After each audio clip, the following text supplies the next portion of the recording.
तो गाइस ये कहानी है आल्टो नाम के एक लड़के की जिसके पास वर्मिल नाम की एक डेविल पार्टनर होती है। लेकिन यहाँ के लोग डेविल्स को बहुत बड़ा खतरा मानते हैं, जिस वजह से वर्मिल यहाँ पर एक इंसान के रूप में रहती है। लेकिन यहाँ पर कुछ लोग ऐसे होते हैं जो वर्मिल के राज को जानना चाहते हैं और कुछ लोग होते हैं जो वर्मिल के पावर का गलत इस्तेमाल करना चाहते हैं। तो क्या आल्टो इन दोनों से ही अपने वर्मिल को बचा पाएगा? कहानी की शुरुआत में हमें एक मैजिक हाई स्कूल को दिखाया जाता है, जहाँ पर हमारे मेन कैरेक्टर आल्टो गोल्डफील्ड से कहा जाता है कि तुम्हें समनिंग मैजिक में 0 नंबर्स मिले हैं, क्योंकि वो अभी तक किसी भी फेमिलियर को समन नहीं कर पाया है। और कहा जाता है कि अगर वो किसी भी फेमिलियर को समन नहीं कर पाता है तो वो सेकेंड ईयर में नहीं जा सकता है। और टीचर कहते हैं कि कुछ लोग पास होने के लिए छोटे मोटे कीड़े को भी समन कर लेते हैं, तो इतना तो तुम्हें कर ही लेना चाहिए। जिसके बाद हम आल्टो के दोस्त लिलिया को देखते हैं और वो आल्टो के रिजल्ट्स के बारे में पूछने लगती है। आल्टो कहता है कि टीचर ने कहा है कि बगैर किसी फेमिलियर के वो आगे नहीं पढ़ सकता है, जिस पर लिलिया कहती है कि लगता है इस टीचर को सबक सिखाना ही पड़ेगा। लेकिन आल्टो कहता है कि ऐसा कुछ भी करने की जरूरत नहीं है, मेरे पास तो कल तक का टाइम है, और अगर फिर भी मैं कुछ समझ नहीं कर पाता तो शायद मुझ में ही कुछ प्रॉब्लम है। लेकिन अकेले में आल्टो सोचता है कि मैंने हर एक जानवर को समन करने की कोशिश कर ली है, तो शायद इस बार मुझे कुछ अजीब सा ही जानवर सोचना पड़ेगा। लेकिन तभी सेल्फ से एक बुक गिरकर आल्टो के सर पे लग जाता है, और तभी आल्टो सोचता है कि आज तो उसका बैड लक ही खराब है और शायद भगवान भी यही चाहते हैं कि वो इस स्कूल में सेलेक्ट ना हो सके। लेकिन रात में घर जाने के बाद जब वो इस बुक को पढ़ता है, उसे पता चलता है कि ये एक समनिंग मैजिक का बुक है, लेकिन उसे पता नहीं होता है कि इससे कौन सा जानवर समन होने वाला है। जिसके बाद वो यहाँ पर एक शील्ड को क्रिएट करके अपने समनिंग मैजिक को यूज करने लगता है, और देखकर शॉक होता है कि पहली बार उसका समनिंग मैजिक काम कर रहा है। और तभी हम देखते हैं कि उसने किसी को समन तो कर लिया है, लेकिन इसके दौरान ये पूरा रूम स्मोक से भर चुका है। और तभी उसे पता चलता है कि उसने गलती से किसी लड़की को समन कर लिया है। और तभी वो लड़की आल्टो के पास आने लगती है और कहती है कि तुमने मुझे यहाँ पर किसी रीजन से ही समन किया है ना, तो इसके बदले में तुम्हारे किसी भी एक विश को पूरा करने वाली हूँ। और तभी आल्टो कहता है कि मैं तुम्हें अपना फेमिलियर बनाना चाहता हूँ। और तभी आल्टो के इस विश की वजह से उस लड़की के परमिशन के बगैर ही उन दोनों के बीच में फेमिलियर कॉन्ट्रैक्ट साइन हो जाता है। और हम देखते हैं कि आल्टो के हाथ में एक अजीब तरीके का मार्क आ चुका है, जो कि असल में प्रूफ है कि इन दोनों के बीच में फेमिलियर कॉन्ट्रैक्ट साइन हो चुका है। और तभी वो लड़की कहती है कि अब तुम मेरे मास्टर बन चुके हो, और ये भी बता देती है कि वो असल में एक डेविल है। और तभी वो आल्टो को किस करके उसके माना को चूसने लगती है और कहती है कि इस फेमिलियर कॉन्ट्रैक्ट के बदले में वो हर दिन आल्टो का माना चूसने वाली है। अब इसके बाद आल्टो उसे कुछ कपड़ों को पहनने के लिए कहता है, जिस पर वर्मिल कहती है कि हमारे टाइम पर तो ऐसा कुछ नहीं हुआ करता था, तुम इंसान भी ना अजीब अजीब काम करते रहते हो। जिसके बाद वो कुछ कपड़ों को पहन तो लेती है, लेकिन सच में ये बहुत ही छोटे होते हैं। अब इसके बाद आल्टो उसे अपनी पूरी कहानी बता देता है, जिस पर वर्मिल कहती है कि तुम्हारे पास असल में बहुत ही पावरफुल माना है, और ये माना दूसरे जानवरों के लिए किसी जहर की तरह है, और इस स्ट्रॉन्ग माना की वजह से ही वो किसी जानवर को समन नहीं कर पा रहा था। लेकिन वर्मिल को ऐसे ही मानास पसंद आते हैं। लेकिन तभी आल्टो को याद आता है कि उनके टीचर ने कहा था कि डेविल बहुत ही पावरफुल होते हैं, और यहाँ तक कि कुछ डेविल्स ने पूरे देश को भी तबाह कर रखा है। जिस वजह से आल्टो कहता है कि तुम तो अपने पावर से हमारे इस कॉन्ट्रैक्ट को तोड़ सकते हो, तो तुमने इसे तोड़ा क्यों नहीं? जिस पर वर्मिल कहती है कि कॉन्ट्रैक्ट को तोड़ना तो छोड़ो, वो अभी चाहे तो आल्टो को खत्म भी कर सकता है, लेकिन वो उस बुक में बहुत टाइम से कैद था, और क्योंकि आल्टो ने उसे वहाँ से निकाला है तो उसके साथ कुछ गलत करना नहीं चाहती है। और तभी आल्टो पूछता है कि तुम्हें इस बुक में कैद क्यों किया गया था? जिस पर वर्मिल कहती है कि पास्ट में उसने इतने गलत कामों को कर रखा है जिसके बारे में वो सोच भी नहीं सकता है। अब इसके बाद आल्टो वर्मिल को लेकर अपने स्कूल में पहुंच जाता है, लेकिन उसके टीचर कहते हैं कि मुझे पता है कि तुम सेकेंड ईयर में जाने के लिए कुछ भी कर सकते हो, लेकिन तुम किसी भी इंसान को अपना फेमिलियर नहीं बता सकते। लेकिन तभी वर्मिल अपने फेमिलियर कॉन्ट्रैक्ट को दिखा देती है और कहती है कि अब तो तुम्हें कोई प्रॉब्लम नहीं है ना। जिस पर उनके टीचर कहते हैं कि इससे पहले उन्होंने किसी इंसान को दूसरे इंसान को फेमिलियर बनाते हुए नहीं देखा था, लेकिन अगर उस लड़की को कोई प्रॉब्लम नहीं है तो उन्हें भी इससे कोई फर्क नहीं पड़ता है। लेकिन इसके बाद क्लास के दौरान वर्मिल आल्टो को बहुत ही तेजी से पकड़ी हुई होती है, जिस पर उनके टीचर कहते हैं कि तुम क्लास के अंदर ऐसा नहीं कर सकते हो। जिस पर वर्मिल कहती है कि बाकी स्टूडेंट्स तो अपने फेमिलियर को अपने गोद में ले सकते हैं, तो अगर आल्टो मुझे गोद में ले रहा है तो इसमें आपका क्या प्रॉब्लम हो रहा है? जिसे सुनकर टीचर उन्हें और कुछ नहीं कह पाते हैं। लेकिन दूसरी तरफ लिलिया इसे देखकर बहुत ही फ्रस्ट्रेटेड हो जाती है और कहती है कि मेरे इस क्लास में होते हुए तुम दोनों ऐसे बिहेव नहीं कर सकते।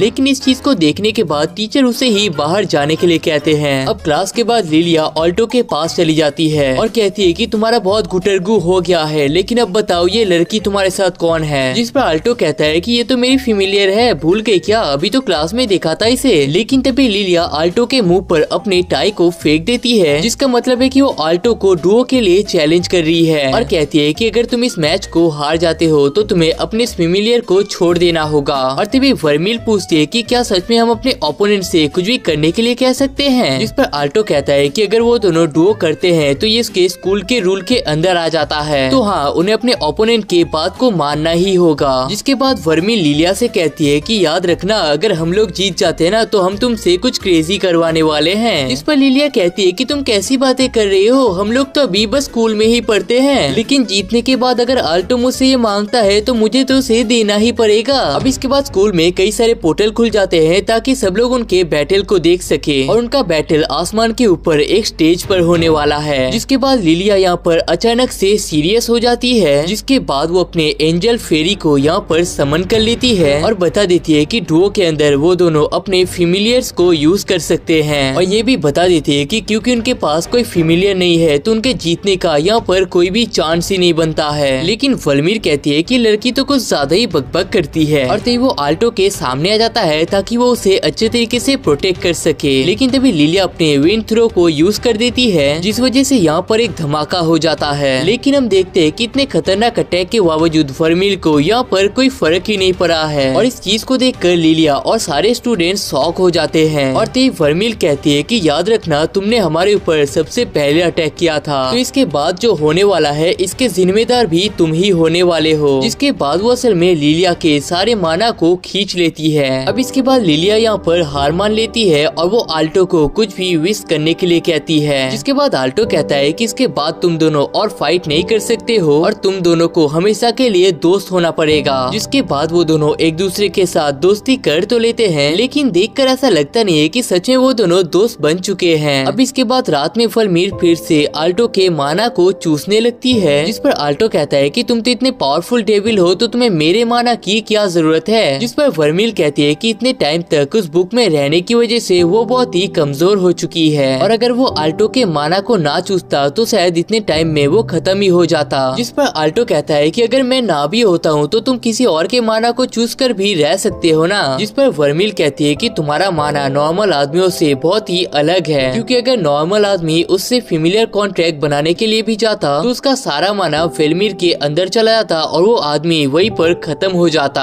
अब अगले दिन जब वो दोनों स्कूल में जाते हैं, ऑल्टो नोटिस करता है कि सब लोग वर्मिल की तरह ही घूर कर देख रहे होते हैं, लेकिन तभी उनकी तरफ एक हाई रैंक का ड्रैगन आने लगता है। लेकिन वर्मिल कहती है कि इससे डरने की क्या बात है और एक ही चुटकी में उस ड्रैगन को यहाँ से दूर भगा देती है। लेकिन इसके बाद लेक्चर के दौरान ऑल्टो कहता है कि तुम्हें इस ड्रैगन को एक चुटकी मार के तो हराना नहीं चाहिए था, क्योंकि अब उसकी वजह से सब लोग हमें ही घूर रहे हैं। लेकिन तभी उसे रियलाइज होता है कि लोग असल में किसी और ही रीजन से उसे घूर रहे हैं। अब इसके अगले क्लास में मिस्टर ऑब्सिडियन समझा रहे होते हैं कि किस तरीके से इंसानों ने डीमंस को कैद कर रखा है, लेकिन देखकर ऐसा लगता है कि ऑल्टो और वर्मिल को इस पढ़ाई से कोई फर्क ही नहीं पड़ता है। जिसके अगले क्लास में एक बूढ़ी अम्मा समझा रही होती है कि किस तरीके से खतरनाक फेमिलियर को शांत किया जा सकता है। लेकिन तभी इन क्लासेस के बाद लिलिया ऑल्टो के पास चली जाती है और कहती है कि क्लास में मैं तुम्हारे पीछे ही बैठी रहती हूँ तो थोड़ा सा तो शर्म कर लिया करो। लेकिन थोड़ी देर बाद जब वो तीनों यहाँ से जाने लगते हैं, लेकिन तभी उनके पास रेक्स द ड्रैगन राइडर पहुँच जाता है। लेकिन इसे देखकर ऑल्टो और लिलिया बहुत ही शॉक हो जाते हैं, क्योंकि ये लड़का असल में बहुत ही फेमस होता है। लेकिन तभी वर्मिल कहती है कि ये देखकर तो इतने पावरफुल नहीं लगते हैं, जरूर ये लोग झूठी बातें फैलाते होंगे। और तभी रेक्स का पार्टनर साथे कहता है कि ये वही चुड़ैल है जिसने सुबह मेरे ड्रैगन को मारा था और अब तो ये हमारी बेइज्जती भी कर रहा है। लेकिन इनके बातों के दौरान ऑल्टो पीछे से उनके ऊपर मैजिक फ्रीज अटैक को यूज कर देता है। लेकिन तभी रेक्स यहाँ पर अपने ड्रैगन फेमिलियर को समन कर लेता है और अपने पावर से ऑल्टो के आइस मैजिक को भी तोड़ देता है। लेकिन तभी लिलिया कहती है कि तुम तो हमारे सीनियर हो और तुम हमारे ऊपर ऐसे अटैक नहीं कर सकते। जिस पर रेक्स कहता है कि ये तो तुम्हें हमारे ऊपर अटैक करने से पहले सोचना चाहिए था, लेकिन अभी भी मैं तुम्हें माफ कर सकता हूँ अगर ये लड़की मेरी थोड़ी सी बातें मान लेता है। लेकिन इस चीज को सुनने के बाद ऑल्टो थोड़ा सा गुस्से में आ जाता है और तभी वर्मिल उसे हक कर लेती है और कहती है कि कल मैंने जितने भी माना को चूसा था वो भी मैं तुम्हें वापस कर देती हूँ। लेकिन रेक्स इसे देखकर थोड़ा सा शॉक होता है, क्योंकि ये गोल्डन माना होता है, लेकिन इसके बावजूद वो अपने ड्रैगन को अटैक करने के लिए कहता है, लेकिन आल्टो अपने आइस मैजिक का यूज करके उस ड्रैगन को पूरी तरीके से फ्रीज कर देता है। जिसके बाद लिलिया कहती है कि अब तो तुम्हें पता चल गया होगा ना कि जूनियर से भी कभी पंगा नहीं लेते हैं। जिसके बाद रेक्स और उसके पार्टनर दोनों ही माफी मांग लेते हैं, जिस पर वर्मिल कहती है कि इस बार तो ठीक है, लेकिन अगली बार वो उन्हें माफ नहीं करने वाली है। अब घर जाने के बाद आल्टो वर्मिल को समझाता है कि अगली बार हमें किसी से भी फाइट नहीं करना है, वरना धीरे धीरे हमारा राज सबके सामने आ जाएगा। जिस पर वर्मिल कहती है कि स्कूल तो बहुत ही बोरिंग जगह है, अगर तुम्हें पैसे ही चाहिए तो वो तो मैं तुम्हें ऐसे ही दिला दूंगी। जिस पर आल्टो कहता है कि यहाँ पर अलग अलग लेवल्स के मेजेस होते हैं। पहले आता है अप्रेंटिस मेजेस, उसके बाद ब्रोंज स्क्वायर, उसके बाद सिल्वर स्क्वायर और उसके बाद गोल्ड स्क्वायर। और ये भी बता देता है कि ब्रोंज पे जाना ही कई लोगों का सपना होता है। जिस पर वर्मिल कहती है कि तो तुम गोल्ड स्क्वायर में जाना चाहते हो, है ना? लेकिन तभी वो कहता है कि यहाँ पर एक प्लेटिनम स्क्वायर भी होता है, लेकिन वहाँ पर सिर्फ वही लोग जा पाते हैं जिन्होंने मैजिक में कुछ बहुत ही बड़ा किया होता है, और वो भी उसी रैंक में फाइनली जाना चाहता है। जिसे सुनकर वर्मिल उसे हक कर लेती है और कहती है कि मुझे तो पहले से ही पता था, मैंने बहुत ही बेहतरीन मास्टर को चूज किया है। और ये भी बता देती है कि वो आल्टो के इस विश को पूरा करके ही रहेगी। लेकिन तभी वो अपने कपड़ों को उतारने लगती है और कहती है कि सुबह मैंने जो माना तुम्हें दिया था वो अब मुझे वापस लेना है। अब स्कूल में लिलिया आल्टो से पूछता है कि रात में तुम ठीक से सोए नहीं थे क्या, क्योंकि तुम्हारी शक्ल थोड़ी सी अजीब लग रही है। लेकिन वर्मिल तो यहाँ पर खुशी से चमक रही होती है। लेकिन तभी यहाँ पर मार्क्स और चार्ल्स पहुँच जाते हैं, और तभी मार्क्स आल्टो को पकड़कर नाचने लगता है और कहता है कि मैंने सुना है कि तुमने रेक्स को बुरी तरीके से धूल छिटा दी है। लेकिन तभी उनके एक टीचर कहते हैं कि उनके हेडमास्टर उन तीनों से बात करना चाहते हैं। जिसके बाद हेड टीचर कहते हैं कि उन तीनों में से किसी एक को स्टूडेंट रिप्रेजेंटेटिव बना दिया जाएगा, लेकिन इसे डिसाइड करने के लिए उन तीनों में एक कंपटीशन होने वाला है। जिसके बाद उन तीनों को एक जंगल में फेरी फ्लावर को ढूंढने के लिए भेज दिया जाता है। लेकिन तभी हम देखते हैं कि मार्कस भी वहाँ पर पहुँच जाता है और कहता है कि शायद टीचर को मेरे पावर का कोई अंदाजा ही नहीं है। और तभी वो अपने फेमिलियर को यहाँ पर निकाल लेता है, जो कि असल में एक बीटल होता है, और कहता है कि हम दोनों ही उस फ्लावर को सबसे पहले ढूंढने वाले हैं। और इतना कह के यहाँ से भाग जाता है। और तभी हमें पता चलता है कि थोड़ा सा आगे बढ़ने के साथ ही एक प्लांट मॉन्स्टर ने उसे कैद कर लिया है, जिस वजह से चार्लोस कहती है कि तुम तीनों आगे बढ़ो, मैं मास्टर को छुड़ाने के बाद आगे बढ़ती हूँ। जिसके बाद हमें वो फ्लावर तो दिख जाता है, लेकिन ये फ्लावर माउंटेन के टॉप पर होता है। लेकिन हम देखते हैं कि सर्वर नाम का एक मॉन्स्टर वहाँ पर जाने के रास्ते को ब्लॉक कर रखा है। लेकिन हम देखते हैं कि उस सर्वर को सर्दी हो रखा है, जिस वजह से लिलिया कहती है कि वो इनविजिबिलिटी पोशन का यूज करके उसके पास से जाने वाली है। जिस पर आल्टो कहता है कि ये पोशन तो बहुत ही रेयर होता है, तो ये तुम्हारे पास क्या कर रहा है? जिस पर लिलिया कहती है कि रात में मैं तुम्हारे घर में चुपके घुसने वाली थी। अरे नहीं, मेरा मतलब था कि ऐसे ही मिशंस के लिए मैंने खास कर इन्हें बना कर रखा था। जिसके बाद वो अपने इनविजिबिलिटी पोशन का यूज करके गायब तो हो जाती है, लेकिन आल्टो उसके कपड़ों को अभी भी साफ साफ देख पा रहा होता है। अब इसके बाद आल्टो दूसरी तरफ देखने लगता है, लेकिन फिर भी अपने कपड़ों को उतारने में लिलिया को शर्म आ रही होती है। लेकिन कपड़े उतारने के बाद वो आल्टो से कहती है कि देखा, मुझे किसी भी चीज से डर नहीं लगता। जिसके बाद लिलिया उस सर्वर के पास जाने तो लगती है, लेकिन कपड़े ना होने की वजह से उसे अभी भी बहुत शर्म आ रही होती है। लेकिन तभी आल्टो कहता है कि इस तरीके से तो लिलिया इस मैच को जीत जाएगी। और तभी वो पूछता है कि कल वर्मिल ने उसे जो पावर दिया था, क्या वो दोबारा से उसका यूज कर सकती है? जिस पर वर्मिल कहती है कि इस कुत्ते को मारने के लिए तुम्हें उतने पावर की जरूरत नहीं है, लेकिन मुझे बस तुमसे थोड़ा सा माना खींचना पड़ेगा। लेकिन तभी वो फिर से आल्टो के ऊपर चढ़ने लगती है और कहती है कि तुम्हें तो पता है ना, मैं इस काम को करना नहीं चाहती हूँ, लेकिन अपने पावर को बढ़ाने के लिए मुझे ये करना ही पड़ता है। दूसरी तरफ लिलिया उस सर्वर के बहुत ही करीब जा चुकी है, लेकिन तभी उसे पता चलता है कि सर्वर के 3 सिर होते हैं, जिनमें से 2 ही यहाँ पर बीमार होते हैं, और तीसरा वाला उसे सेंस करने की वजह से अपने रोड अटैक का यूज करने लगता है। और तभी आल्टो आइस क्रिस्टल का यूज करके उसका ध्यान अपनी तरफ खींचने लगता है, और तभी वो लिलिया को उस फ्लावर को लाने के लिए कहता है, और तभी वो सर्वर उसकी तरफ जाने लगता है, लेकिन तभी वो अपने फायर ब्लास्ट का यूज कर लेता है। और तभी हम देखते हैं कि वर्मिल यहाँ पर अपने क्रेजी फॉर्म का यूज करने लगती है, जिसके सिर्फ एक ही अटैक से इस सर्वर का खेल खत्म हो जाता है। और दूसरी तरफ हम देखते हैं कि लिलिया उस फ्लावर को लेने में कामयाब हो चुकी है, लेकिन नीचे आने के बाद वो इस फ्लावर को आल्टो को देने लगती है और कहती है कि क्योंकि इस सर्वर को तुमने हराया है, तो इस फ्लावर पर भी तुम्हारा ही हक बनता है। और तभी हम देखते हैं कि इतना टाइम बीतने की वजह से लिलिया के पोशन का सर खत्म हो जाता है, और तभी वो शर्मा के गलती से उस फ्लावर को उड़ा देती है, जिसके बाद हमें पता चलता है कि ये फ्लावर चार्लोस को मिल जाता है, जिस पर आल्टो और लिलिया ये कहते हैं कि क्योंकि ये फ्लावर तुम्हें मिल चुका है तो इस पर तुम्हारा ही हक बनता है। और तभी मार्कस कहता है कि मुझे तो पहले से ही पता था कि इस बैटल को सिर्फ तुम ही जीतने वाली हो। अब इसके बाद आल्टो और वर्मिल बाजार में आइसक्रीम खा रहे होते हैं और वर्मिल को ये चीज बहुत ही पसंद आती है और कहती है कि हमारे टाइम पर तो ऐसा कुछ होता ही नहीं था। लेकिन तभी वो देखते हैं कि उनके सर के ऊपर से ड्रैगन राइडर्स के टीम जाने लगते हैं और क्रिस नाम के एक लड़की उनके टीम को लीड कर रही होती है। और पिछली बार आल्टो ने जिस रेक्स के साथ बैटल किया था वो भी असल में इसी टीम का हिस्सा होता है। लेकिन तभी वर्मिल आल्टो को अपना आइसक्रीम खिलाने लगती है और कहती है कि उसे अकेले में एंजॉय करना पसंद नहीं होता है, जिस पर आल्टो कहता है कि चिंता मत करो क्योंकि अगली बार हम दोनों चेरी पाई खाने के लिए जाएंगे। अब स्पोर्ट्स क्लास के बाद मार्कस बताता है कि तुम लोगों ने सुना है कि क्रिस यहाँ पर वापस आ चुकी है। वो इस टाइम पर एग्जीक्यूटिव ऑफिसर है स्टूडेंट काउंसिल की और यहाँ तक कि जो 7 गोल्ड स्क्वायर यहाँ पर पढ़ते हैं वो उनमें से एक है और यहाँ तक कि उसने ही ड्रैगन राइडर टीम को क्रिएट किया था। और तभी आल्टो कहता है कि उसने सुना है कि स्टूडेंट काउंसिल प्रेसिडेंट तो प्लेटिनम रैंक में जाने वाला है। और तभी लिलिया कहती है कि उनके काउंसिल में 5 एग्जीक्यूटिव ऑफिसर्स हैं, लेकिन उन्हें इतना पावर दिया गया है कि कोई टीचर भी उनके खिलाफ आवाज नहीं उठा सकते हैं। और तभी आल्टो कहता है कि वो भी उनकी तरह बनना चाहता है। और तभी वर्मिल उसके ऊपर चढ़ने लगती है और कहती है कि इस काम में मैं तुम्हारी मदद करने वाली हूँ। लेकिन तभी कपड़े बदलने के दौरान लिलिया कहती है कि ये लड़की मुझे बहुत ही गुस्सा दिला देती है और एक न एक दिन में इसको सबक सिखा के ही रहूंगी। लेकिन तभी चार्लोस उससे पूछ लेती है कि क्या वो आल्टो को पसंद करती है, जिस पर लिलिया कहती है कि वो आल्टो को पसंद तो करता है लेकिन अभी उन दोनों के बीच में वैसा कुछ चल नहीं रहा है। जिस पर चार्लोस कहती है कि तुम्हें जल्दी ही अपनी मन की बातें उसे बता देनी चाहिए क्योंकि तुम जितना लेट करोगी उतना ही उसका किसी और का हो जाने का चांस बढ़ने लगेगा।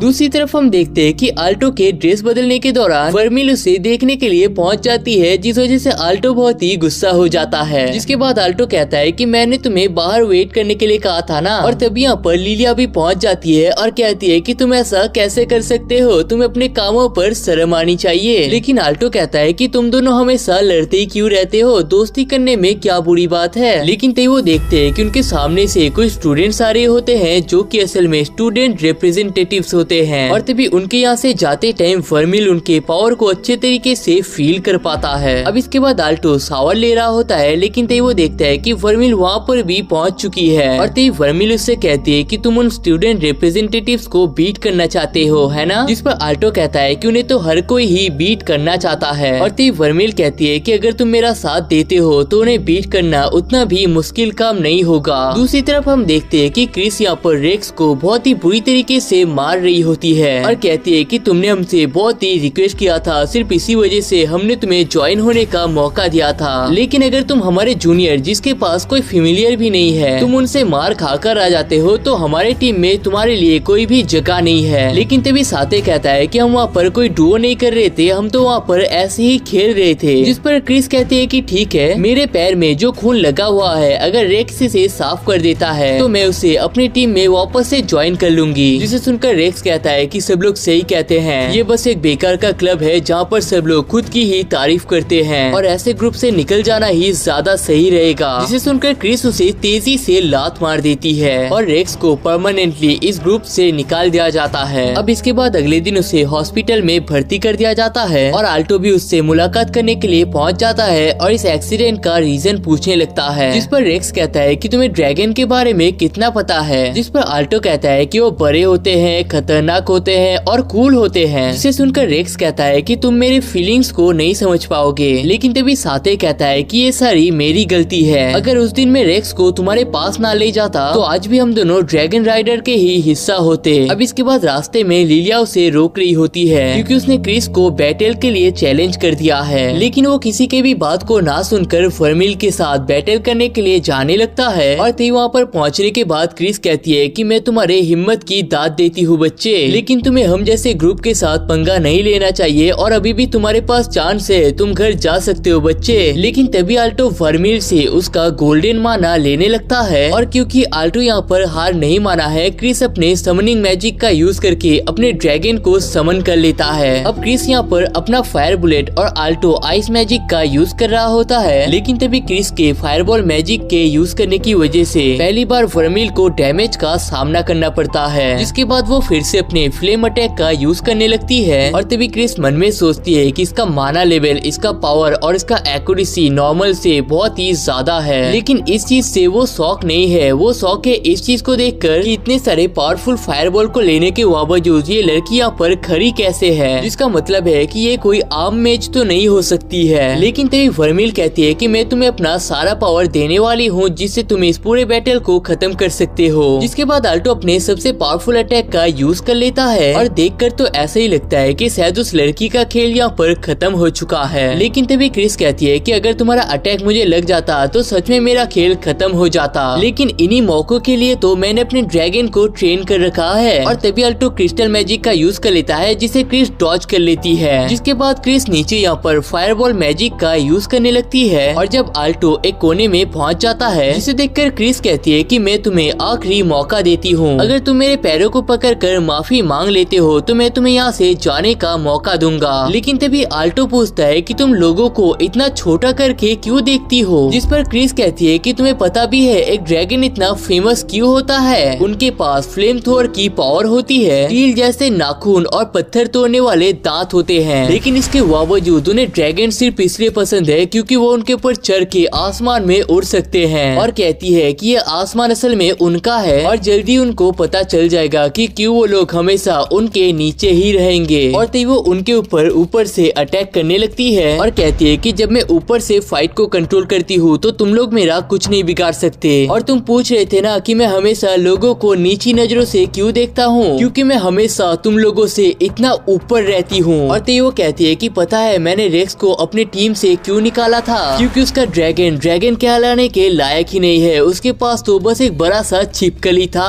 और जिन मेजेस के पास कुछ भी करने की औकात नहीं होती है, सिर्फ वही ऐसे कीड़ों को अपना फेमिलियर बना लेते हैं। और तभी आल्टो समझ जाता है कि रेक्स ने जब पूछा था कि वो ड्रैगन के बारे में क्या सोचता है तो वो असल में क्या कहना चाहता था। लेकिन तभी आल्टो कहता है कि फेमिलियर असल में हमारे पार्टनर्स होते हैं और हम जिसे चाहे उसे ही अपना पार्टनर बना सकते हैं। जिस पर क्रिस कहती है कि तो फिर आ जाओ और मुझे बीट करके दिखाओ, जिससे कि ये प्रूफ हो सके कि कोई किसी भी फेमिलियर को लेकर एक ड्रैगन को भी हरा सकता है। और तभी हम देखते हैं कि क्रिस के इस बैटल को उसके पार्टनर्स भी देख रहे होते हैं और तभी वो कहते हैं कि उन्हें इस बैटल को देखने की भी कोई जरूरत नहीं है क्योंकि क्रिस तो इस बैटल को जीतने ही वाली है। और तभी वर्मिल कहती है कि शायद मैं तुम्हें आखिरी बार फुल माना दे सकती हूँ। लेकिन इसे देखकर क्रिस सोचती है कि इतने सारे अटैक्स करने के बावजूद इनके पास अभी भी इतना माना कैसे रह सकता है। और तभी आल्टो अपने आइस कैनन और क्रिस फायरबॉल का यूज कर लेती है और उन दोनों के एक साथ अटैक करने की वजह से यहाँ पर बहुत बड़ा धमाका हो जाता है। दूसरी तरफ साथे रेक्स के पास जाकर इस बैटल के बारे में बताने लगता है, जिस पर रेक्स कहता है कि इसके बारे में सुनकर मेरा क्या फायदा, क्योंकि आल्टो कितनी भी कोशिश क्यों न कर ले वो क्रिस का सामना तो नहीं कर सकता है। लेकिन तभी हम देखते हैं कि आल्टो इन टूटे हुए क्रिस्टल्स का यूज करके ऊपर आ चुका है और एक क्रिस्टल से क्रिस को सरेंडर करने पे मजबूर कर देता है। अब इस चीज को सारे स्टूडेंट्स देख लेते हैं और खुशी के मारे सब लोग झूम उठते हैं। जिसके बाद हम देखते हैं कि इस मैच को जीतने की वजह से सारी लड़कियां आल्टो की दीवानी हो चुकी है। लेकिन इसे देखकर लिलिया बहुत ही गुस्सा हो जाती है और कहती है कि कुछ दिनों पहले यही लड़कियां आल्टो की मजाक उड़ा रही थी क्योंकि वो सेलेक्ट नहीं हो पा रहा था, लेकिन अब वो इस मैच को जीत चुका है इसलिए सब लोग उसके साथ दोस्ती करना चाहते हैं। लेकिन तभी यहाँ पर मिस्टर ऑब्सीडियन पहुँच जाते हैं और कहते हैं कि उसने यहाँ पर बहुत ही बेहतरीन तरीके से फाइट किया है, लेकिन फिर भी वो हर किसी से इस तरीके से फाइट करने के लिए मना करते हैं। लेकिन तभी वो सारी लड़कियां मिस्टर ऑब्सीडियन को भी घेर लेते हैं और हमें पता चलता है कि मिस्टर ऑब्सीडियन सारे लड़कियों में बहुत ही फेमस है। लेकिन तभी लिलिया आल्टो के कॉलर को पकड़ लेती है और कहती है कि दोबारा उन लड़कियों से बात करने की कोशिश भी मत करना। अब इसके बाद हम देखते हैं कि क्रिस यहाँ पर साफ सफाई कर रही होती है क्योंकि उनके ग्रुप में रूल है कि किसी भी मैच में हारने वाले को साफ सफाई करना पड़ता है। और तभी क्रिस कहती है कि उस बैटल को हारने की वजह से आल्टो ने उसे सबको इज्जत देने के लिए कहा है। और तभी वो उस दिन रेक्स को मारने के लिए यहाँ पर माफी भी मांग लेती है, जिसके बाद रेक्स उसकी मदद करने के लिए उसी के साथ साफ सफाई करने लगता है। अब इसके अगले सीन में हम देखते हैं कि आल्टो वर्मिल को बहुत ही डांट रही होती है क्योंकि उसके सोने के दौरान वर्मिल उसे किस करने की कोशिश कर रही थी। लेकिन तभी वर्मिल पूछती है कि क्या मेरे किस करने से तुम्हें इतना बुरा लगता है, जिस पर आल्टो कहता है कि ऐसा बात नहीं है, लेकिन तुम्हें उन्हें ही किस करना चाहिए जिन्हें तुम दिल से प्यार करते हो। जिस पर वर्मिल कहती है कि तुम्हें इसके बारे में चिंता नहीं करना चाहिए क्योंकि ये डेविल सच में तुम्हें पसंद करती है। अब इसके अगले दिन वर्मिल पिछले दिन से भी ज्यादा चमकने लगती है, लेकिन आल्टो अभी भी सोच रहा होता जाता है कि वर्मिल ने ऐसा क्यों कहा कि वो उसे पसंद करती है और सोचता है कि क्या एक डेविल सच में इंसान को पसंद भी कर सकता है। जिसके बाद आल्टो ये सवाल मिस्टर ऑब्सिडियन से पूछने के लिए जाता है, जिस पर ऑब्सिडियन कहते हैं कि पास्ट में ऐसे कई सारी कहानियां हैं जहाँ पर एक औरत के पेट में डीमन का बच्चा पाया गया है और कई बार एक डेविल लड़की का इंसानों के साथ भी संबंध पाया गया है, लेकिन हर बार वो डेविल इंसान का सिर्फ माना चूसने के लिए आती है। अब इसके बाद रात में खाना खाने के दौरान आल्टो पूरी तरीके से शांत होता है, जिस वजह से वर्मिल उससे पूछती है कि स्कूल में उसका किसी से झगड़ा हुआ है क्या। जिसके बाद आल्टो पूछता है कि सच सच बताना, क्या तुम मेरे साथ इस एकेडमी में सिर्फ इसलिए रह रहे हो ताकि तुम मेरे माना को चूस सको। जिसे सुनकर वर्मिल उसे हक कर लेती है और कहती है कि तुम्हें ऐसा क्यों लगता है कि मैं तुम्हारे साथ सिर्फ तुम्हारे माना के लिए रह रही हूँ। जिस पर आल्टो कहता है कि तुम हमेशा मेरे माना को ही चूसती रहती हो, इसलिए मुझे ऐसा फील हुआ। लेकिन तभी वर्मिल फिर से आल्टो को किस कर लेती है, लेकिन इस बार वो उसके माना को टच तक नहीं करती है। जिसके बाद वो कहती है कि वो उसके माना को सिर्फ इसलिए लेती है क्योंकि उसके बगैर वो जिंदा नहीं रह सकती है, और ये भी बता देती है कि वो आल्टो के माना के बगैर भी उसे दिल से बहुत ही पसंद करती है। लेकिन इस चीज को सुनने के बाद आल्टो का दिल बहुत ही तेजी से धड़कने लगता है। जिसके बाद स्कूल में लिलिया नोटिस करती है कि वर्मिल के साथ आज तो आल्टो भी चमक रहा होता है। लेकिन तभी आल्टो मिस्टर ऑब्सिडियन के पास पहुंच जाता है और पिछले दिन वैसे अजीब टाइप का सवाल पूछने के लिए माफी मांग लेता है। जिस पर मिस्टर ऑब्सिडियन कहते हैं कि माफी मांगने की कोई बात नहीं है क्योंकि वो एक टीचर है और टीचर का काम सवालों का जवाब देना ही होता है। और ये भी पूछ लेते हैं कि क्या वो इस टाइम पर किसी को डेट कर रहा है। जिस पर आल्टो कहता है कि वो अभी भी इन सारी चीजों के लिए तैयार नहीं हुआ है। और तभी मिस्टर ऑब्सिडियन आल्टो को सावधान रहने के लिए कहते हैं और कहते हैं कि याद रखना हर लड़की के अंदर ही एक छोटा सा डीमन छुपा हुआ होता है। अब इसके बाद हम देखते हैं कि एमा नाम की एक लड़की मिस्टर ऑब्सिडियन के पास पहुंच जाती है और उन्हें पकड़कर कहती है कि वो उन्हें बहुत ही पसंद करती है। लेकिन तभी मिस्टर ऑब्सिडियन कहते हैं कि मेरे पास एक काम है जो कि सिर्फ तुम ही कर सकती हो। और तभी हम देखते हैं कि उनके हाथ में एक इंजेक्शन होता है। लेकिन इसके बाद हम देखते हैं कि एमा एक रूम के अंदर फ्रीज होकर पड़ी हुई होती है और थोड़ी देर में ये बात पूरे स्कूल में फैलने लगता है और हमें पता चलता है कि ये लड़की जिंदा तो है लेकिन वो कोमा में जा चुकी है। अब इसके बाद हम स्टूडेंट काउंसिल के वाइस प्रेसिडेंट रियो का और चेयर ड्यूलिंग कमेटी के जेसिका को देखते हैं और वहाँ पर वो दोनों जेसिका के बारे में ही बात कर रहे होते हैं। हमें पता चलता है कि ये लड़की असल में आइस मैजिक को ही यूज कर सकती है, लेकिन उसके पास इतना पावर नहीं होता है कि वो एक रूम को फ्रीज कर सके। लेकिन तभी जेसिका कहती है कि इन सारे न्यूज की वजह से हमारी प्रेसिडेंट बहुत ही परेशान हो रही है, तो तुम्हें जल्द से जल्द इस केस को खत्म कर देना है। और तभी रियुका कहता है कि ये तीसरी ऐसी लड़की है जो कोमा में जा चुकी है और इसी वजह से वो लोग इस केस को बहुत ही सीरियसली नोटिस कर रहे हैं। अब इसके बाद हम देखते हैं कि आल्टो यहाँ पर वर्मिल का हाइट माप रहा होता है और तभी वर्मिल कहती है कि तुम मुझसे कितने छोटे हो। लेकिन इसे सुनकर आल्टो बहुत ही गुस्सा हो जाता है। जिसके बाद हमें पता चलता है कि स्कूल में उनके टीचर ने उनसे कहा है कि उनके और उनके फैमिलियर के बीच में अच्छे रिलेशनशिप होना बहुत ही इम्पोर्टेंट होता है और अगर उन्हें अपने फैमिलियर के बारे में ज्यादा चीजें पता होती है तो उनका रिलेशनशिप और भी बेटर हो जाता है। और इसी वजह से उन्हें एक डॉक्यूमेंट्री लिखना है जहाँ पर वो अपने फैमिलियर के हाइट, वेट, उनमें क्या खूबी है, वो क्या खाना खाते हैं और सारा दिन उन्हें क्या करना पसंद आता है, ये सारे डिटेल्स उन्हें अपने डॉक्यूमेंट्री में लिखने के लिए कहा जाता है। लेकिन इस डॉक्यूमेंट्री को लिखते टाइम आल्टो को बहुत ही परेशानी होती है क्योंकि उसे इस तरीके से लिखना होता है ताकि लोगों को ऐसा न लगे कि वो डीमन के साथ रहता है। लेकिन तभी वर्मिल अपने कपड़ों को उतारने लगती है और कहती है कि अगर मैं अपने कपड़ों को पहन के रखती हूँ तो तुम मेरे बॉडी के साइज को समझ नहीं पाओगे। भाई मैं कसम से कह रहा हूँ, अगर हमारे यहाँ पर ये रूल अप्लाई हो जाता है ना तो कल से मैं दिहाड़ी लगाने की जगह दर्जी का काम करने लग जाऊंगा। तो प्रेजेंट में आल्टो की इन सारी चीजों को लिलिया की फैमिलियर देख लेती है और वो लिलिया के पास जाकर ये सारी चीजें बता देती है। लेकिन इसे सुनकर लिलिया बहुत ही गुस्सा हो जाती है और कहती है कि मेरा आल्टो इस टाइम पर मुसीबत में है, मुझे उसे बचाने के लिए जाना ही होगा। और तभी हम देखते हैं कि लिलिया के पास आल्टो के रूम का चाबी होता है और उसके पास अपना इनविजिबिलिटी पोशन भी होता है। दूसरी तरफ हम देखते हैं कि आल्टो वर्मिल के साइजेस को माप रहा होता है और इन सारी चीजों में वर्मिल को बहुत ही मजा आ रहा होता है। लेकिन अब वर्मिल के सिर्फ पैर के काम ही बाकी होते हैं, इस वजह से वो उसे अपने कपड़ों को पहनने के लिए कहता है। दूसरी तरफ हम देखते हैं कि लिलिया किसी तरीके से छुपते हुए आगे बढ़ रही होती है और तभी वो फाइनली आल्टो के रूम में पहुंच जाती है। और तभी वर्मिल यहाँ पर कह रही होती है कि उस क्रिस को हराने की वजह से तुम अपने ड्रीम के और भी करीब आ चुके हो। जिस पर आल्टो कहता है कि ये बात तो सही है, लेकिन उसे ऐसा लगता है है कि क्रिस ने अपने सारे पावर्स का यूज ही नहीं किया है, और अगर उसने अपने सारे पावर्स का यूज किया होता तो वो शायद यहाँ पर जीत नहीं पाता। और तभी आल्टो उसके पसंदीदा चीजों के लिस्ट में आइसक्रीम लिख देता है क्योंकि उसे वो बहुत ही पसंद आते हैं। जिसके बाद आल्टो कहता है कि हमें अब शॉपिंग पर चले जाना चाहिए, लेकिन तभी वर्मिल अपने फेवरेट चीजों के लिस्ट में आल्टो का भी नाम लिख देती है। लेकिन गाइस तभी दूसरी तरफ हम देखते हैं कि रेक्स क्रिस को बहुत ही बुरी तरीके से मार रहा होता है। अब इसके बाद हम लोग रेक्स के पास्ट को देखते हैं जहाँ पर उसके पास एक बड़ा सा एग होता है और वो सोच रहा होता है कि इतना बड़ा एग तो सिर्फ ड्रैगन का ही हो सकता है। लेकिन तभी क्रिस उसे देखकर कहती है कि तुम्हारे पास तो कितना सुंदर एग है और ये मेरे वाले से तो बहुत ही ज्यादा बड़ा है। लेकिन रेक्स को उस टाइम पर तो यकीन ही नहीं होता है कि स्कूल की सबसे इंटेलिजेंट और पॉपुलर लड़की उसके साथ बात कर रही है और यही उन दोनों का सबसे पहला मुलाकात भी होता है। जिसके बाद हम प्रेजेंट में देखते हैं कि आल्टो वर्मिल के साथ बाजार में सब्जियां खरीदने के लिए आया होता है। लेकिन तभी वर्मिल कहती है कि आज हमें कुछ स्पेशल डेजर्ट्स खरीदना चाहिए। लेकिन तभी आल्टो कहता है कि हमारे पास ज्यादा पैसे नहीं है, इसलिए आज हम डेजर्ट खरीद ही नहीं सकते हैं। लेकिन इसे सुनने के बाद वर्मिल बहुत ही उदास हो जाती है, जिस वजह से आल्टो कहता है कि स्वीट्स मैं तुम्हें अगले दिन खिला दूंगा। लेकिन वर्मिल उसकी बातों को फिर भी मान नहीं रही होती है, जिस वजह से आल्टो इसके लिए राजी हो जाता है। जिसे सुनकर खुशी के मारे वर्मिल उसे किस करने लगती है और इस चीज को बाकी सारे लोग यहाँ पर देखने लगते हैं। लेकिन तभी आल्टो कहता है कि इस टाइम पर हम लोग पब्लिक प्लेस पर है, इसलिए तुम मुझे इस तरीके से किस नहीं कर सकते, जिस वजह से वर्मिल उसे हक करने लगती है। लेकिन तभी यहाँ पर साथे पहुँच जाता है और कहता है कि मेरे भाई को तुम्हारी मदद की जरूरत है। अब दूसरी तरफ क्रिस रेक्स के ऊपर अटैक कर रही होती है, लेकिन इससे रेक्स को कोई फर्क ही नहीं पड़ता है। और तभी रेक्स कहता है कि मुझे लगता था कि तुम्हें हराना बहुत ही टफ होगा, लेकिन अभी ऐसा लगता है कि तुम्हें हराना तो किसी बच्चों का खेल है। जिसके बाद रेक्स क्रिस के ऊपर और भी अटैक्स को करने लगता है, लेकिन क्रिस के पास इन अटैक से बचने का भी कोई पावर नहीं होता है। लेकिन तभी रेक्स कहता है कि तुम ड्रैगन राइडर टीम के लीडर हो, तुम इतने आसानी से मेरे सामने हार नहीं मान सकते, बैटल करो मेरे साथ। लेकिन तभी क्रिस कहती है कि रेक्स माफ कर दो, मुझे गलती हो गई है मेरे से। लेकिन तभी यहाँ पर आल्टो का टीम पहुँच जाता है और आल्टो क्रिस को पकड़ लेती है। और तभी क्रिस आल्टो से कहती है कि जल्दी से भाग जाओ यहाँ से। लेकिन रेक्स कहता है कि तुम इतने आसानी से यहाँ से नहीं भाग सकते, पहले तुमने जो मेरे साथ किया था उसका मुझे हिसाब क्लियर करना है। और तेयू अपने सुपर पावरफुल ड्रैगन को समन कर लेता है और अपने सुपर डिलाइट फॉर्म को भी एक्टिवेट कर देता है। लेकिन तभी आल्टो सिर्फ एक ही सवाल पूछता है कि क्या तुमने ही क्रिस का ये हालत किया है, जिस पर रेक्स कहता है कि तुम्हें यहाँ पर कोई और दिख रहा है क्या। जिसे सुनने के बाद वर्मिल और आल्टो अपने पावर्स को एक्टिवेट कर लेते हैं। लेकिन तभी एक लड़की अपने अजीब से स्वॉर्ड को लेकर उस ड्रैगन की तरफ जाने लगती है और तभी वो रेक्स के ड्रैगन और रेक्स के ऊपर स्लाइस अटैक्स का यूज करके उन दोनों को ही पूरी तरीके से तबाह कर देती है। जिसके बाद वो लड़की क्रिस के पास पहुंच जाती है और कहती है कि 2 बार लूजर से हारने के बाद तो तुम्हें स्कूल को ही छोड़ देना चाहिए। और तभी हमें पता चलता है कि स्टूडेंट काउंसिल की प्रेसिडेंट एलिना होती है। लेकिन तभी एलिना वर्मिल से पूछती है कि क्या तुम्हें पता है कि रेक्स यहाँ पर किस तरीके के पावर्स का यूज कर रहा था, जिस पर वर्मिल कहती है कि उसे कोई अंदाजा नहीं है। लेकिन तभी हम देखते हैं कि रेक्स यहाँ पर अचानक से बेहोश हो जाता है, जिस वजह से सब लोग उसे देखने के लिए पहुंच जाते हैं। अब इसके अगले दिन फिर से एक कमेटी को बिठाया जाता है, जहाँ पर हमें पता चलता है कि रेक्स भी उन चारों लोगों की तरह कोमा में जा चुका है। जिसे सुनने के बाद क्रिस गुस्सा होकर इस जगह को छोड़कर जाने लगती है। और तभी हमें पता चलता है कि अपने पार्टनर्स को सबके सामने बेइज्जत करना क्रिस को पसंद आता है, लेकिन अगर दूसरा कोई उसके पार्टनर्स के साथ ऐसा करे तो उसे ये चीज बिल्कुल भी मंजूर नहीं है और इसी वजह से वो यहाँ पर गुस्से में होती है। दूसरी तरफ हमें पता चलता है कि आल्टो के ब्रॉन्ज सर्टिफिकेशन का टेस्ट होने वाला है। और तभी लिलिया कहती है कि मुझे पता है कि तुम अभी भी रेक्स के बारे में चिंता कर रहे हो, लेकिन तुम्हें अपने स्टडीज पर भी फोकस करना चाहिए, क्योंकि अगर उठने के बाद रेक्स को पता चल गया कि उसकी वजह से तुम फेल हो चुके हो तो इसे जानने के बाद रेक्स और भी ज्यादा गुस्सा हो जाएगा। लेकिन तभी वर्मिल कहती है कि उसे अपनी तबीयत बहुत ही खराब लग रही है, इसलिए वो अपने रूम पर जाने वाली है। लेकिन लिलिया को ये चीज बहुत ही अजीब लगता है, क्योंकि वर्मिल आल्टो का साथ कभी नहीं छोड़ती है। और तभी आल्टो कहता है कि रेक्स के बेहोश होने के साथ से ही वर्मिल इस तरीके से बिहेव कर रही है। लेकिन तभी लिलिया कहती है कि फाइनली हम दोनों को एक साथ घूमने का मौका मिला है, हम इसे वेस्ट नहीं कर सकते हैं। दूसरी तरफ वर्मिल अभी भी रेक्स के उस पावर के बारे में सोच रही होती है और तभी वो मिस्टर ऑब्सीडियन के सामने पहुंच जाती है। और तभी मिस्टर ऑब्सीडियन कहते हैं कि तुम तो आल्टो के फेमिलियर हो ना, तुमसे मिलकर बहुत ही अच्छा लग रहा है। लेकिन तभी वर्मिल कहती है कि सच सच बताना, ये सब कुछ तुमने ही किया है ना। अब इसके बाद ऑब्सीडियन ऐसे बिहेव करते हैं कि जैसे उन्हें कुछ पता ही नहीं है। लेकिन तभी वर्मिल कहती है कि मैं तुम्हारे अंदर उस माना को फील कर पा रहा हूँ, तो झूठ बोलने की कोई जरूरत नहीं है। और वो ये भी कहती है कि तुम जो कर रहे हो तुम्हें इसे रोक देना चाहिए क्योंकि तुम इतने पावर्स को झेल नहीं पाओगे। लेकिन तभी मिस्टर ऑब्सीडियन कहते हैं कि क्या तुम सभी लोगों को ये बात बताने वाले हो? जिस पर वर्मिल कहती है कि तुम क्या करते हो क्या नहीं करते हो इससे मुझे घंटा फर्क नहीं पड़ता है, लेकिन अगर तुम्हारी वजह से मेरे आल्टो को कुछ होता है तो अगले ही पल तुम अपने आप को नरक में पाओगे। लेकिन तभी मिस्टर ऑब्सीडियन वर्मिल को ही वो इंजेक्शन लगा देते हैं और तभी मिस्टर ऑब्सीडियन कहते हैं कि तुमने ही तो कहा था ना कि मैं आल्टो की जगह किसी को भी नुकसान पहुंचा सकता हूं। और तभी पता चलता है कि इस इंजेक्शन की वजह से वर्मिल का पावर बढ़ ही जा रहा होता है जिसे वो हैंडल नहीं कर पा रही होती है। दूसरी तरफ हम देखते हैं कि आल्टो वर्मिल के पास जाना चाहता है, लेकिन लिलिया कहती है कि तुम यहाँ से नहीं जा सकते क्योंकि हमें टेस्ट के लिए बहुत ही अच्छे तरीके से प्रिपरेशन करना है। लेकिन तभी वो देखते हैं कि आल्टो का हाथ यहाँ पर बहुत ही अजीब तरीके से चमक रहा होता है और वो दोनों इसके रीजन को भी समझ नहीं पा रहे होते हैं। लेकिन तभी यहाँ पर एक भूकंप सा आने लगता है और आल्टो सोचता है कि कहीं वर्मिल को कुछ हुआ तो नहीं है, जिस वजह से आल्टो तेजी से उसे देखने के लिए जाने लगता है। और तभी हम देखते हैं कि क्रिस भी उसके माना को सेंस कर लेती है और उसका माना इतना स्ट्रॉन्ग होता है कि यहाँ के बादल भी ब्लैक होने लगते हैं और इस चीज को स्टूडेंट काउंसिल के रिप्रेजेंटेटिव्स भी देख लेते हैं। और फाइनल में स्टूडेंट काउंसिल की प्रेसिडेंट भी इस माना को फील करने के साथ ही उसकी तरफ जाने लगती है। लेकिन तभी उनके पास एक पेपर आता है जिसे वो काट देती है, लेकिन तभी वहाँ पर और भी कई सारे पेपर्स आकर एक बैरियर सा बनाने की कोशिश करता है। और तभी वहाँ पर एक क्रिएचर कहती है कि हमारे सक्सेसफुल होने के लिए तुम्हारा यहीं पर होना जरूरी है, इसलिए हम तुम्हें आगे जाने का परमिशन नहीं दे सकते हैं। दूसरी तरफ हम देखते हैं कि वर्मिल का पावर अभी भी बढ़े ही जा रहा होता है, जिस वजह से उसका शरीर भी बहुत ही ज्यादा बड़ा हो चुका है, जिसे देखकर ऑब्सीडियन बहुत ही खुश हो रहे होते हैं। लेकिन तभी वर्मिल के सिर्फ हाथ को हिलाने से यहाँ पर एक बहुत ही खतरनाक सा अटैक तैयार हो जाता है। और तभी ऑब्सीडियन कहते हैं कि फाइनली मैं कामयाब हो गया, मैंने ये चीज सोचा तो नहीं था, लेकिन देखो जो मैंने बनाया है ये कितना सुंदर लग रहा है। जिसके बाद हम देखते हैं कि ऑब्सीडियन अपने पावर्स का यूज करके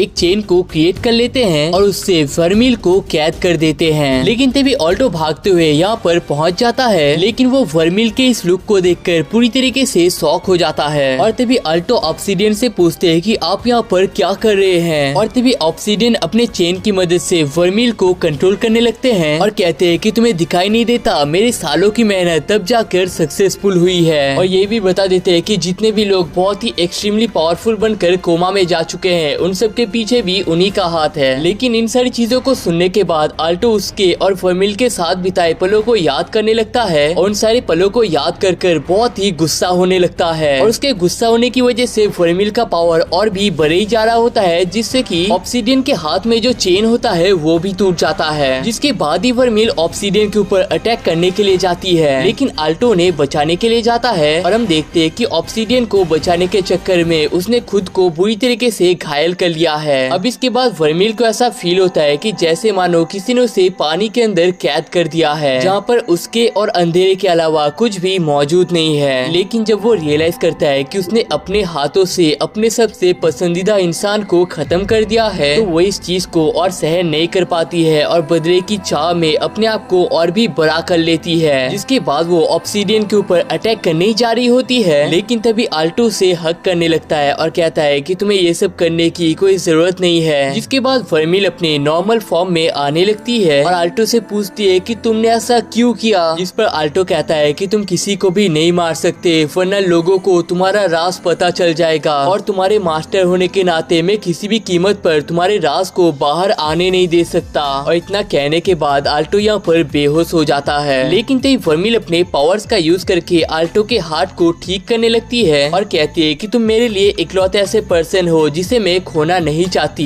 लेकिन इन सारी चीजों को देखकर मिस्टर ऑब्सीडियन का दिमाग खराब होने लगता है और कहते हैं कि एक डीमन मरे हुए आदमी को भी जिंदा कर सकता है, मुझे तो डीमंस के इस पावर के बारे में पता ही नहीं था। जिसके बाद वो खुद के अंदर भी उस इंजेक्शन को डालने लगते हैं और हम देखते हैं कि वो भी धीरे धीरे एक विशाल डीमन में तब्दील होने लगता है। और उस डीमन फॉर्म में आने के बाद वो कहते हैं कि वो एक हाइब्रिड डीमन है, मतलब वो इंसान और डीमन दोनों को मिलाने से बने हुए हैं। और कहते हैं कि पहले वो वर्मिल को अपना पालतू जानवर बनाना चाहते थे, लेकिन अब उन्हें ऐसा लगता है कि वर्मिल को कुचल देना ही ज्यादा सही रहेगा। लेकिन तभी वर्मिल के सिर्फ एक पंच के साथ ही हम देखते हैं कि ऑब्सीडियन के शरीर का आधा भाग पूरी तरीके से तबाह हो चुका है। जिसके बाद वो अपने पंख की मदद से यहाँ से भागने की कोशिश करते हैं, लेकिन तभी हम देखते हैं कि क्रिस भी अपने ड्रैगन के साथ यहाँ पर मौजूद होती है और अपने फायर बॉल से वो ऑब्सीडियन को रोक देती है और तभी वर्मिल भी उन्हें तेजी से पंच मार कर नीचे गिरा देती है। दूसरी तरफ हम देखते हैं कि आल्टो अपने नींद से उठ जाता है, जिसे देखकर लिलिया उसे पकड़कर तेजी से रोने लगती है और कहती है कि मुझे तो ऐसा लगा था कि उस हादसे के बाद मुझे तुमसे कभी बात करने का मौका ही नहीं मिलेगा। दूसरी तरफ हम देखते हैं कि वाइस प्रेसिडेंट एलिना का बैटल खत्म हो चुकी है और उसका ओपोनेंट कहता है कि हम दोनों जल्दी ही मिलने वाले हैं। दूसरी तरफ हम देखते हैं कि आल्टो पूरी तरीके से ठीक हो चुका है, लेकिन तभी वर्मिल कहती है कि मेरी वजह से तुम्हारा दिल तबाह हो गया था। जिस पर आल्टो कहता है कि उससे क्या फर्क पड़ता है, तुमने मेरे हार्ट को दोबारा से क्रिएट भी तो कर दिया था ना। लेकिन तभी वर्मिल उससे माफी मांग लेती है और कहती है कि मैंने एक्चुअल में तुम्हारे हार्ट को हील नहीं किया था। लेकिन तभी आल्टो कहता है कि इन सारी चीजों से क्या फर्क पड़ता है, मेन बात तो ये है कि मैं पूरी तरीके से ठीक हूँ ना। लेकिन वर्मिल कहती है कि तुम ठीक नहीं हो, तुम्हारे अंदर इस टाइम पर जो दिल धड़क रहा है वो असल में मेरा दिल है, और अगर मैं किसी तरीके से मर जाती हूँ तो मेरे साथ तुम भी मारा जाओगे, और किसी तरीके से तुम मर जाते हो तो मेरे साथ भी सेम ही हालत होगा। लेकिन इसे सुनकर आल्टो पूरी तरीके से टूट जाता है और कहता है कि तुम एक डीमन हो, तुम्हारे पास हजारों लाखों सालों तक जीने का मौका था, तो तुम्हें उस मौके को मेरे पीछे वेस्ट नहीं करना चाहिए था।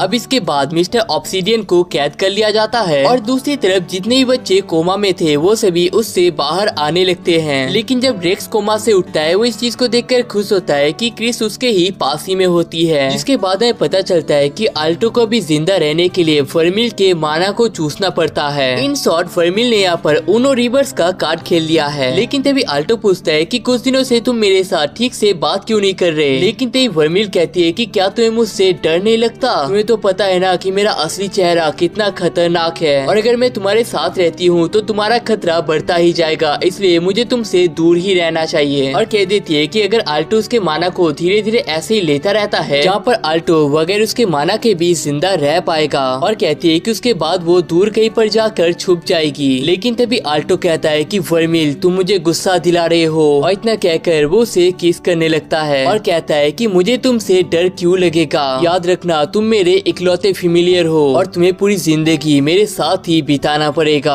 अब वर्मिल यहाँ पर थोड़ी सी शर्माने लगती है और तभी आल्टो भी शर्मा कर तेजी से यहाँ से भाग जाता है, और तभी वर्मिल को याद आता है कि इस बार किस करते टाइम आल्टो ने उससे माना को नहीं खींचा था, और तभी उसे याद आने लगता है जब आल्टो ने कहा था कि तुम्हें उन्हें ही किस करना चाहिए जिन्हें तुम दिल से पसंद करते हो। और इस चीज को सोचने के बाद तो उसका मुंह पूरी तरीके से लाल हो जाता है। अब इसके बाद हम देखते हैं कि रात में आल्टो सो रहा होता है और वर्मिल इसके पास में खड़ी होती है, और सुबह आल्टो ने जो किया था उसके बारे में सोचकर शर्मा रही होती है। और तभी आल्टो सपने में कहता है कि मुझे हमेशा तुम्हारे साथ ही रहना है वर्मिल, जिसे सुनकर वर्मिल फिर से शर्माने लगती है। और तभी अगले दिन स्कूल में हमें पता चलता है कि मिस्टर ऑब्सीडियन के राज के निकलने के बाद सारी लड़कियों का दिल टूट चुका है। और तभी कुछ लड़के आल्टो से पूछने लगते हैं कि तुम कुछ दिनों से वर्मिल को अपने साथ क्यों नहीं ला रही हो, क्योंकि उसकी वजह से सारे लड़कों का भी दिल टूट चुका है। और तभी हमें पता चलता है कि वर्मिल ने आल्टो से कहा है कि वो थोड़े टाइम अकेले में रहना चाहती है। इसके बाद हम देखते हैं कि वर्मिल यहाँ पर नदी किनारे बैठी होती है। लेकिन तभी लिलिया यहाँ पर पहुँच जाती है और कहती है कि तो तुम एक डेविल हो। हाँ, लेकिन तभी वर्मिल अपने सीक्रेट के लिए माफी मांग लेती है। लेकिन इस पर लिलिया कहती है कि तुम एक बहुत ही बड़े और खतरनाक से डेविल हो तो क्या हुआ, इससे मुझे कोई फर्क नहीं पड़ता है, तो तुम्हें मुझसे माफी मांगने की भी कोई जरूरत नहीं है। लेकिन तभी वो पूछ रही थी कि तुम्हारे और आल्टो के बीच में कुछ हुआ है क्या, क्योंकि वो कुछ दिनों से थोड़ा सा अजीब लग रहा है। इसके बाद वर्मिल उन दोनों के किस के बारे में सोचने लगती है और कहती है कि हाँ कुछ तो हुआ है। जिस पर लिलिया कहती है कि आल्टो उतना भी अजीब बिहेव नहीं कर रहा है, तो इस बार मैं तुम्हें माफ करती हूँ। लेकिन तभी वर्मिल पूछती है कि मैं तो एक डेविल हूँ, क्या तुम्हें मुझसे डर नहीं लगता। लेकिन तभी लिलिया कहती है कि तुम में डरने वाली क्या बात है, तुम डेविल हो नहीं हो, पावरफुल हो नहीं हो, इन सारी चीजों से क्या फर्क पड़ता है। फर्क इससे पड़ता है कि तुम अच्छे इंसान हो या नहीं, और मुझे पता है कि तुम एक अच्छे इंसान हो, इसलिए मुझे कोई प्रॉब्लम नहीं है। और ये भी कहती है कि तुम तो उसके फेमिलियर हो ना, और इंसान अपने फेमिलियर को बहुत ही ज्यादा पसंद करते हैं, तो इसलिए अगर तुम कहीं पर भाग भी जाते हो तो तुम्हें पकड़ने का जिम्मेदारी मैं ले लूंगा। और तभी लिलिया की पेट भी उसे हक करने लगती है। जिसके बाद वर्मिल कहती है कि तुम एक अच्छे इंसान हो, जिसे सुनकर लिलिया कहती है कि इससे पहले तुम मुझे बुरा इंसान समझते थे क्या। दूसरी तरफ हम देखते हैं कि आल्टो स्कूल से घर आ चुका है और देखते हैं कि वर्मिल इस टाइम पर घर पर नहीं होती है। लेकिन थोड़ी देर में वर्मिल यहाँ पर पहुँच जाती है और आल्टो कहता है कि घर में तुम्हें ना देखने की वजह से मैं तो बहुत ही परेशान हो गया था। और तभी वर्मिल कहती है कि मुझे पता है कि मैं एक डीमन हूँ और मैंने तुम्हारे साथ काफी सारे गलत काम किए हैं, लेकिन जब तुम मेरे मेरे साथ प्यार से बात करते हो उस टाइम पर मुझे बहुत ही अच्छा फील होता है, लेकिन अगर मैं तुम्हारे साथ रहती हूँ तो तुम्हारे लाइफ में और भी नुकसान आ सकते हैं, लेकिन इन सब के बावजूद मुझे पूरी जिंदगी तुम्हारे साथ ही रहने का मन कर रहा है। जिस पर आल्टो कहता है कि ये तो बहुत ही अच्छी बात है, मुझे तो ऐसा लग रहा था कि तुम्हें मेरे साथ और रहना नहीं है, इसलिए मैं थोड़ा सा टेंशन में आ गया था। और तो वो कुछ बाजार से लाए हुए स्वीट्स को दिखा देता है और कहता है कि तुम्हारे लिए मैं कुछ भी कर सकता हूँ, तो तुम्हें बस एक बार ही मेरे से पूछ लेना है। जिसके बाद वर्मिल कहती है कि मुझे तुम्हें बस किस करना है, और इतना कहकर वो बिना माना को चूसे आल्टो को बस किस करने लगती है। और तो वो कहती है कि आज सुबह मैं नदी किनारे घूमने के लिए गई थी, लेकिन वहाँ भी सिर्फ मुझे तुम्हारी ही याद आ रही थी, मैं तुम्हारे बिना कहीं पर भी नहीं रह सकती। जिसे सुनने के बाद आल्टो भी उसे किस करने लगता है। अब इसके अगले दिन है पता चलता है कि आल्टो के स्कूल से उसके फीमेलियर के लिए भी कपड़ों को दिया गया है, क्योंकि उसके नॉर्मल कपड़े बहुत ही अश्लील होते हैं। लेकिन हम देखते हैं कि सबसे बड़े कपड़े होने के बावजूद वर्मिल इसे अच्छे तरीके से पहन नहीं पा रही होती है। दूसरी तरफ हम लोग आइलेट नाम के एक लड़के को देखते हैं जो फोन में कह रहा होता है कि मैंने तो पहले से ही कहा था कि ऑब्सीडियन का प्लान फेल होने वाला है, लेकिन उसकी पार्टनर कहती है कि उसका रिसर्च बहुत ही इम्पोर्टेंट था और वो शायद हमारे फ्यूचर में काम में आ सकता है। और तभी हम देखते हैं कि यहाँ पर आइलेट ने जिनके साथ मुकाबला किया था उनमें से एक जिंदा होता है। तभी वो आइलेट के ऊपर अटैक करने के लिए तो जाता है, लेकिन उसका पार्टनर ही उसे खत्म कर देता है। अब इसके बाद हम देखते हैं कि वर्मिल के इस नए ड्रेस की वजह से सारे लोग उसे और भी ज्यादा घूर रहे होते हैं, और वर्मिल के इस ड्रेस की वजह से सब लोग आल्टो की तारीफ कर रहे होते हैं और कहते हैं कि उन्होंने सोचा नहीं था कि उन्हें इतना खुश होने का मौका भी मिलेगा।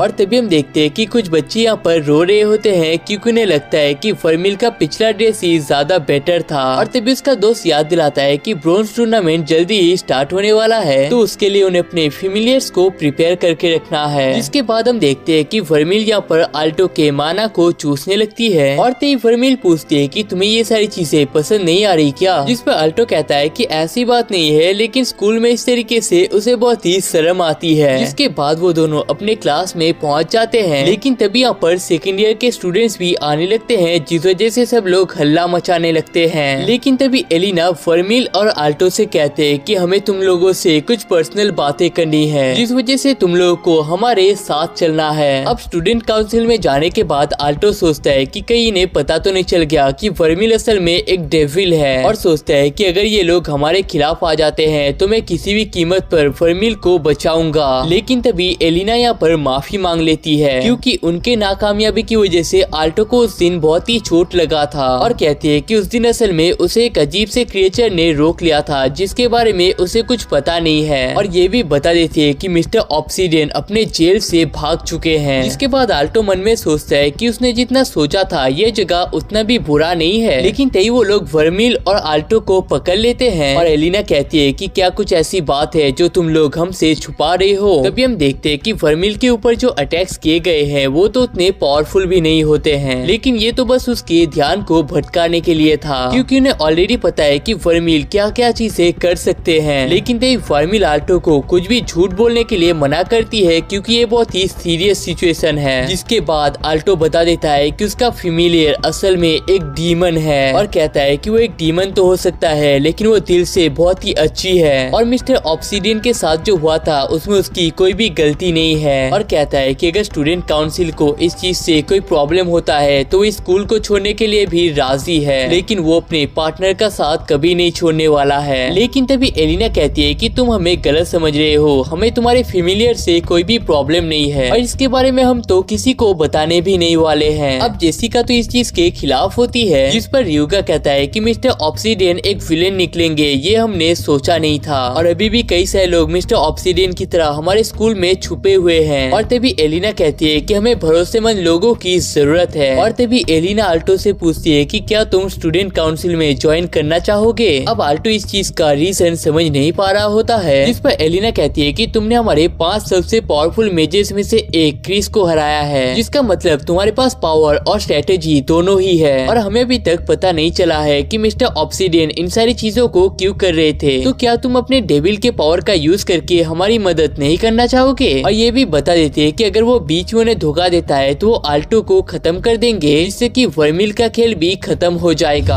अब इसके बाद आल्टो अपने सारे दोस्तों को स्टूडेंट काउंसिल में ज्वाइन होने के बारे में बता देता है, जिसे सुनकर लिलिया कहती है कि ये कैसे हो गया, अगर तुमने कोई सीक्रेट काम क्या है तो मुझे भी बता दो ना। तभी चार्ल्स कहती है कि आल्टो ने तो स्टूडेंट काउंसिल के क्रिस को भी हरा दिया था, शायद इसी वजह से उसे ज्वाइन के लिए बुलाया गया है। लेकिन आल्टो ने असली सच्चाई बता नहीं सकता है क्योंकि स्टूडेंट काउंसिल ने इसके लिए मना किया है। लेकिन ते मरकस आल्टो को पकड़कर नाचने लगता है और कहता है कि इससे पहले किसी भी सेकंड ईयर ने स्टूडेंट काउंसिल को ज्वाइन नहीं किया था, मतलब तुम बहुत ही ज्यादा स्पेशल हो। लेकिन तभी लिलिया कहती है कि मैं तुम्हारे लिए खुश तो हूँ, लेकिन तुम मुझसे ज्यादा आगे नहीं जा सकते क्योंकि ब्रॉन्ज एग्जाम में मैं तुम्हें बुरी तरीके से हराने वाली हूँ। अब इसके बाद घर जाने के बाद आल्टो वर्मिल से माफी मांग लेता है क्योंकि उसकी वजह से वर्मिल का सच कई सारे लोगों के सामने आ चुका है। लेकिन वर्मिल कहती है कि उसे इन सारी चीजों से कोई फर्क नहीं पड़ता है और वैसे भी कुछ दिनों बाद ये सारी बातें सब लोगों को पता चल ही जाएगा। लेकिन फिर भी वो आल्टो को स्टूडेंट काउंसिल की एलिना से दूर रहने के लिए कहती है क्योंकि उसे देखकर ऐसा लग रहा था कि वो सच को जानने के लिए कुछ भी कर सकती है और देखकर ऐसा लग रहा था कि जैसे मानो वो इंसान ही नहीं है। और कहती है कि उसे ऐसा लग रहा था कि आल्टो अगर उस टाइम पर झूठ बोलता तो एलिना तभी उसे खत्म कर देती और इसी वजह से वर्मिल ने उसे झूठ बोलने के लिए मना किया था। और तभी आल्टो फिर से माफी मांगने लगता है और कहता है कि अगर मैं थोड़ा सा और स्ट्रॉन्ग होता तो आज हमें ये दिन देखना नहीं पड़ता और अगर ऐसे ही चलता रहा तो वो दिन देर नहीं जब सबको ही वर्मिल का राज पता चल जाएगा। लेकिन तभी वर्मिल बहुत ही खुश हो जाती है और कहती है कि ये चीज जानकर बहुत ही अच्छा लगा कि तुम मुझे प्रोटेक्ट करना चाहते हो। और तभी वो फिर से आल्टो के कपड़ों को उतारने लगती है और कहती है कि तुमने ही तो कहा था ना कि तुम्हें और स्ट्रॉन्ग बनना है और हमारे पास इस टाइम पर और कोई उपाय नहीं है। दूसरी तरफ हमें एलिना को दिखाया जाता है जो अपने स्वॉर्ड से एक स्टैचू को तोड़ देती है और मन में कहती है कि इतने सालों के मेहनत के बाद फाइनली मुझे ये डीमन मिल चुका है। अब इसके बाद आल्टो स्टूडेंट काउंसिल के लिए जा रहा होता है और कहता है कि देखना वर्मिल, एक दिन मैं इस स्टूडेंट काउंसिल के सारे मेंबर से भी पावरफुल बन जाऊंगा। नहीं, स्टूडेंट काउंसिल नहीं, इस दुनिया का सबसे पावरफुल आदमी बन जाऊंगा और तुम्हें प्रोटेक्ट करूंगा। लेकिन स्टूडेंट काउंसिल में घुसने के दौरान वो देखता है कि स्टूडेंट काउंसिल की सारी लड़कियां यहाँ पर ड्रेस चेंज कर रही होती है और आल्टो को देखने के साथ ही स्टूडेंट काउंसिल की सारी लड़कियां चिल्लाने लगती है। अब इसके बाद जेसिका कहती है कि आज इस लड़के ने बहुत बड़ा गुनाह किया है और इस चीज का कड़ी से कड़ी सजा होनी चाहिए। लेकिन एलिना कहती है कि हम लोग ही दरवाजा लॉक करना भूल गए थे तो इसमें हमारी भी गलती है। लेकिन तभी जेसिका कहती है कि अभी तो मेरी शादी भी नहीं हुई है और मेरे शरीर को किसी लड़के ने देख लिया है तो मेरे लिए अब इस दुनिया में बचा ही क्या है। लेकिन देखकर ऐसा लगता है कि बाकी लोगों को इन सारी चीजों से ज्यादा फर्क नहीं पड़ा है। अब इसके बाद एलिना ने ओपोनेंट के जिस पेपर को काटा था उसे वो सबको दिखा देती है। लेकिन जब क्रिस इसके मैजिक को पढ़ने के लिए जाती है वो इसके लैंग्वेज को समझ ही नहीं पाती है। और तभी एलिना कहती है कि आर्टिकिया पुलिस ने जब इनके बारे में रिसर्च किया था उन्हें पता चला था कि ये मैजिक हमारे यहाँ पर एग्जिस्ट ही नहीं करता है और ऊपर से इसका मैजिक इतना कॉम्प्लेक्स है कि गोल्ड स्क्वायर के मेजेस भी इसे सॉल्व नहीं कर पा रहे हैं। जिसका मतलब है कि जिन्होंने उसके ऊपर अटैक किया था उन्होंने खुद का मैजिक खुद से ही क्रिएट किया है। जिसका मतलब यही है कि उनका ओपोनेंट एक प्लेटिनम स्क्वायर का मेज है जो कि इस दुनिया में बहुत ही रेयरली पाए जाते हैं। अब इसके बाद हम देखते हैं कि आइलेट कहीं पर जा रहा होता है और तभी उसके सामने कोआ हाकुमिया नाम की लड़की आ जाती है और इसी लड़की ने स्टूडेंट काउंसिल के प्रेसिडेंट के ऊपर अटैक किया था। और कोआ हाकुमिया यहाँ पर बहुत ही गुस्सा होती है क्योंकि आइलेट ने उसके कम्युनिकेशन डॉल को तोड़ दिया है। लेकिन आइलेट यहाँ पर बहुत ही खुश होता है क्योंकि कोआ हाकुमिया ने यहाँ पर एक बहुत ही बड़े और खतरनाक से मॉन्स्टर को क्रिएट कर दिया है। और तभी आइलेट कहता है कि तुम्हें पता भी है मुझे इनके पार्ट्स को कलेक्ट करने में कितना प्रॉब्लम हुआ था क्योंकि वो हाई प्रीस्ट मेरे बातों को मान ही नहीं रहा था। अब इस प्रीस्ट के बारे में सुनकर कोआ हाकुमिया बहुत ही इंटरेस्टेड हो जाती है क्योंकि वो प्रीस्ट प्लेटिनम स्क्वायर के सबसे बड़े मैजिक कास्टर होते हैं और कहती है कि तुमने उन्हें अपने काम को करने के लिए राजी कैसे करवाया। जिस पर आइलेट कहता है कि मैंने तो उसे मार दिया क्योंकि वो बेकार का बुढ़ा मेरे बातों को मानना ही नहीं चाहता था।